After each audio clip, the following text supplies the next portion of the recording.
Hey guys, I just want to let you know we charge a standard fee here for all the reviews we do. It helps us keep the site going, but I want to be honest with you. These aren't meant to be endorsements. Let's get into it.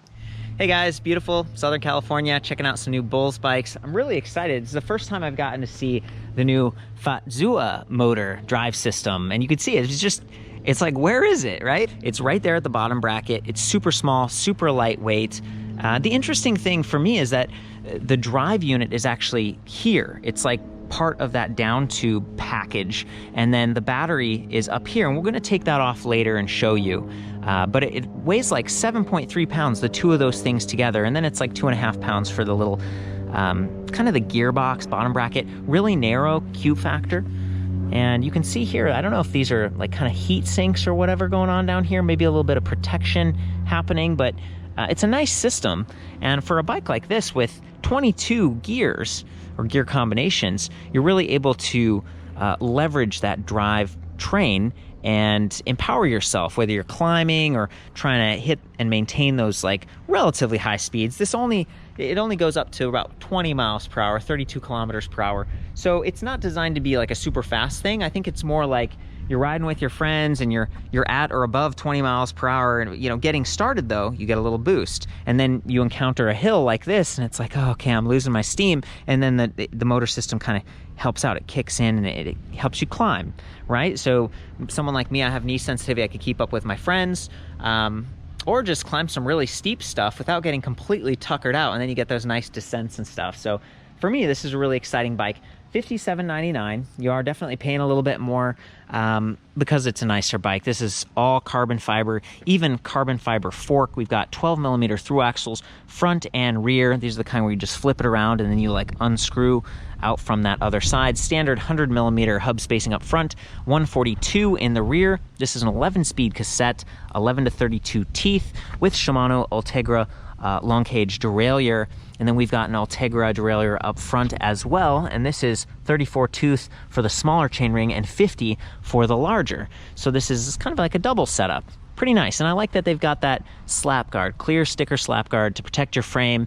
2 sets of bottle cage bosses. Really appreciate that, especially considering that this is like an integrated battery design. It takes a little bit of extra doing to have a carbon fiber and add those bosses, but that's really handy. Maybe you have like a little goodie box or something, or just extra water. It seems like there's room here as well for like a frame bag.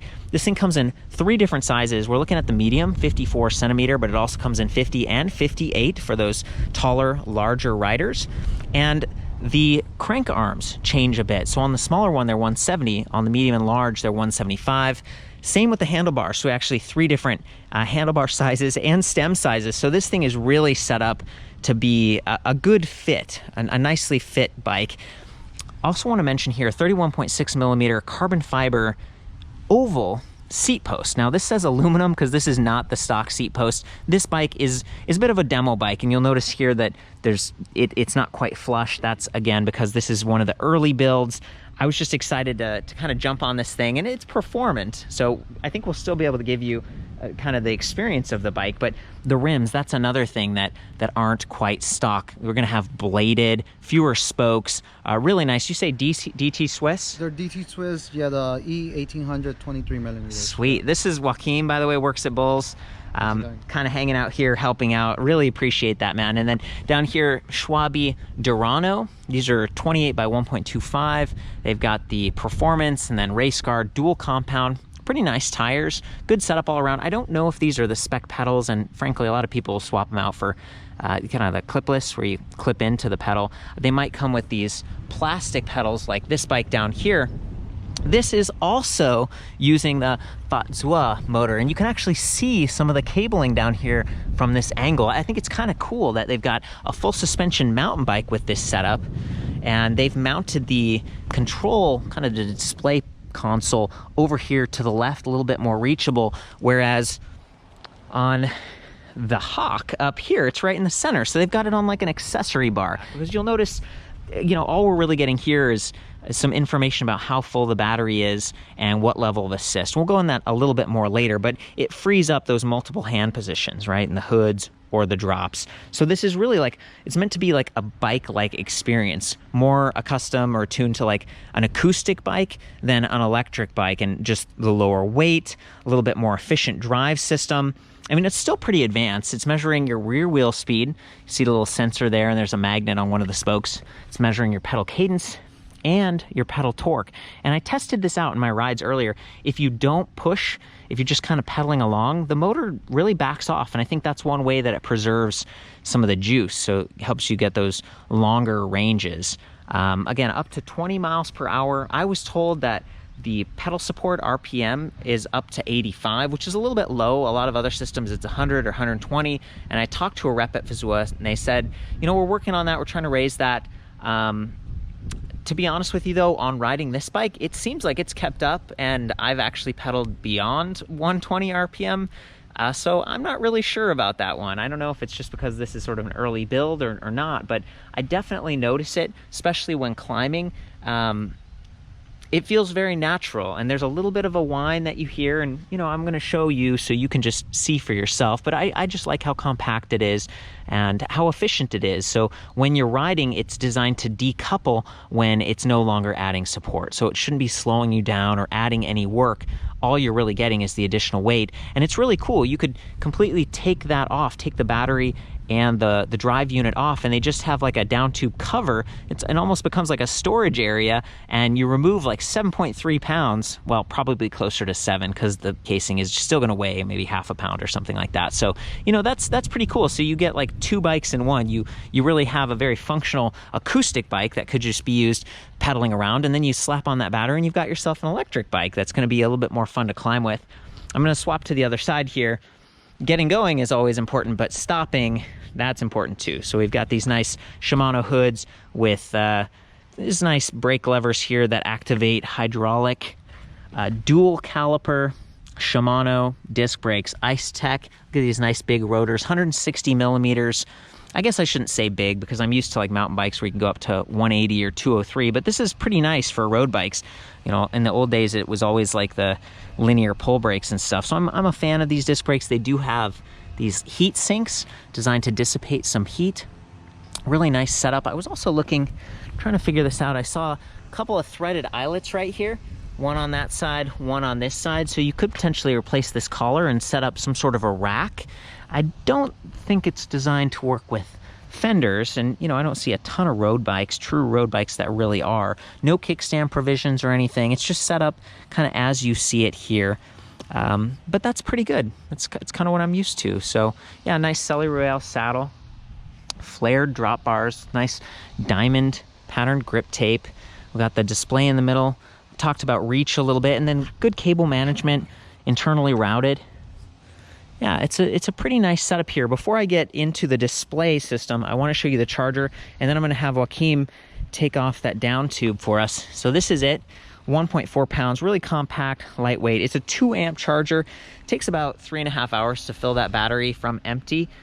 Pretty standard, you know, easy enough to toss this in your backpack if you wanted to. The range on this bike is really going to vary. On the website, I put like 20 to 50 miles, and I actually think you could go much further, especially if you're in like the lowest level of assist, because it really doesn't do a whole lot. And most of the time, if you're an active rider, you're going to be pedaling faster than especially on this bike. It's a fast bike. It's a carbon fiber road bike, so it almost feels like you just go forever or something like that. But on the flip side, if you're going up like huge hills all the time and you're in the highest level of assist, you could really drain that down. 60 newton meters of torque, 250 to 400 watt output on that drive system. So before we get into it, can you go ahead and take the battery off? Or we've got a key port on the left side. It's up high, it's not down low where it might get kicked, which I appreciate. It's nice, but there's no charging port anywhere on here, so you do have to take the battery off to charge it. That's one of my complaints.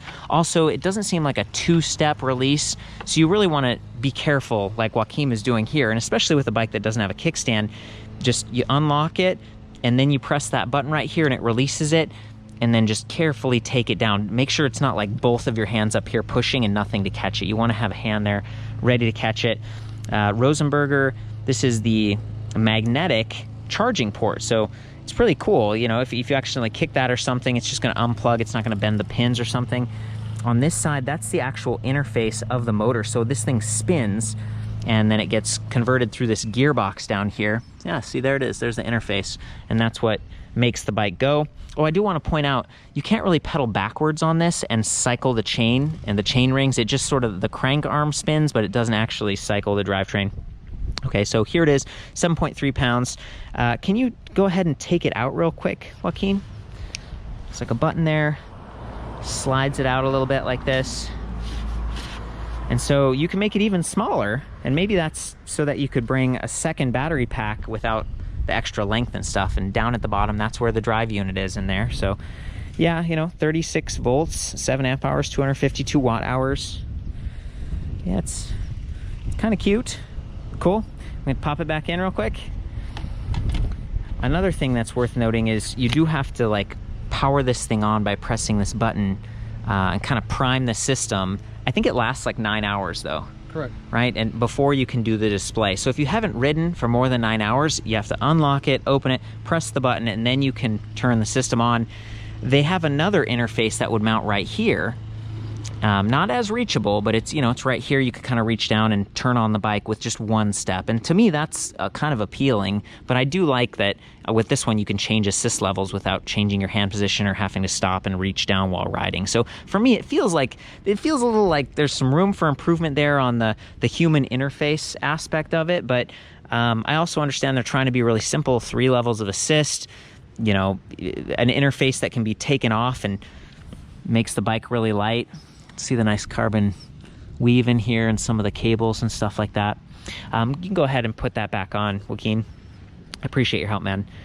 Worth noting that they have like a 2-year battery warranty, 30-month like drive system warranty from Fazua, and then 5 years on the frame. Bulls has a nationwide dealer network in the US and in Canada, right? Correct, yeah. And it's actually a global company, but some of their models that they import in the US are slightly different, like with that higher top speed. So, you know, check with your dealer. It's nice to be able to go in and get fitted, considering they have different sizes, get some of that service. That's something I really care about when I'm spending this amount of money. I want to have a bike that I can get some help with that's going to be there down the road. Maybe I can get a replacement battery, for example. What is the system called again? It's the Fazua Evasion 1.0. Okay, yeah. So again, the company 2013 I think is when they started in Munich, Germany, and then 2017 they launched their first products in Europe, and now 2019 here they are in America. It's the first time I'm seeing them. So I think that's it, guys. I'm gonna hop on this thing and do a little ride test. Is there anything you feel like I missed or that you want to add, Joaquin? I feel like you got everything, yeah. Okay, cool. Yeah, and as always, you guys, more specs and everything back at the website so you can kind of measure and compare for yourself. I do my best, but I'm also listening for comments. The first time going through this for me, so I'm really trying to hit everything, hit all the numbers and stuff, and then just show you. So let's do it. Okay, guys, this is the display panel that comes with this particular bike, and it's pretty simple. There's just this power button. You can see that little meter bounce up. We're full, so there are actually 10 little LEDs here, and that's 10% increments. So at some point we could actually just have one little LED lit up there at the very bottom, in addition to these white ones that sort of surround the up and down buttons. We can take it all the way down, and we've kind of got this like bluish white. That means like no assist.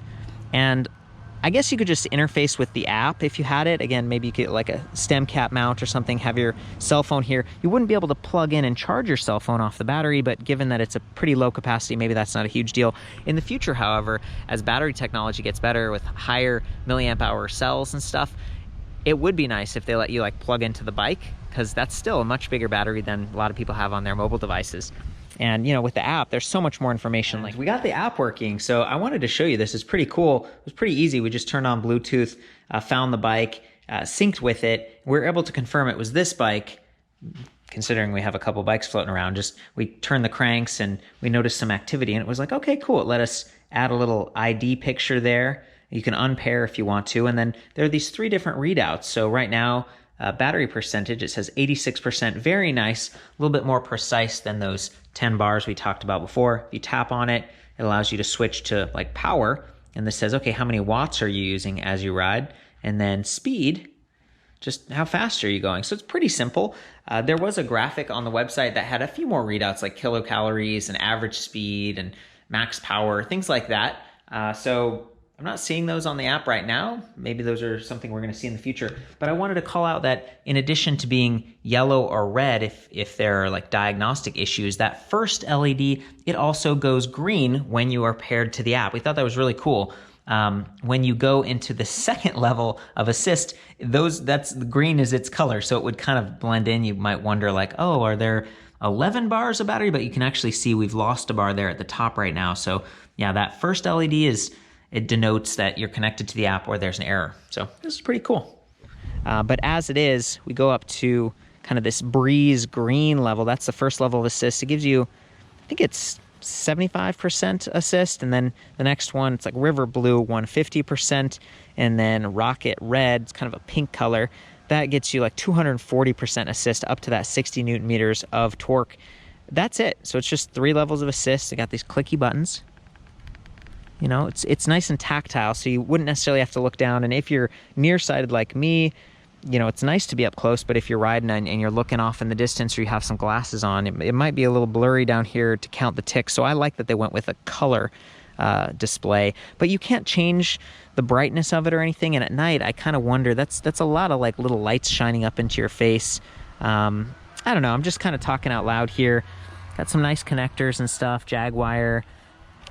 It's pretty clean interface, pretty simple, but you are going to have to change hand positions if you want to interact with that. So here we go. I've been mostly riding in the highest level assist to see how loud it is and just how powerful it is. And this is the backpedaling I was mentioning earlier, where it doesn't actually cycle the chain rings. And so, you know, if you're trying to lube the chain or something like that, or do some drivetrain maintenance, you can only really go forward on this. And a couple other drive systems are like that too. So here we go.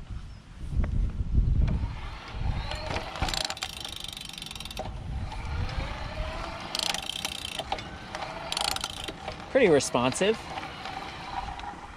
You know, I can definitely hear it, kind of that whining geared motor sound that a lot of the mid-drives have.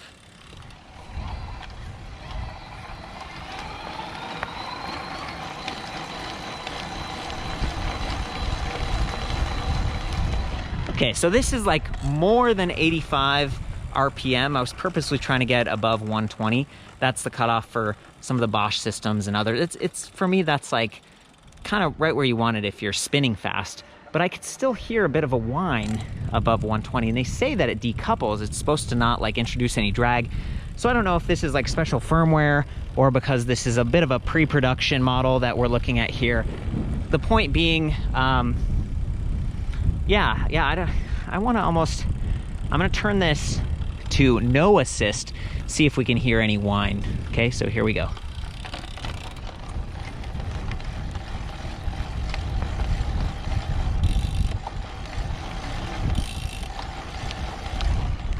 No whine, right? So there is something going on in there. When the motor is active, especially in that highest level of assist, you can hear it. I'm going to take it to breeze now, which is the lowest level.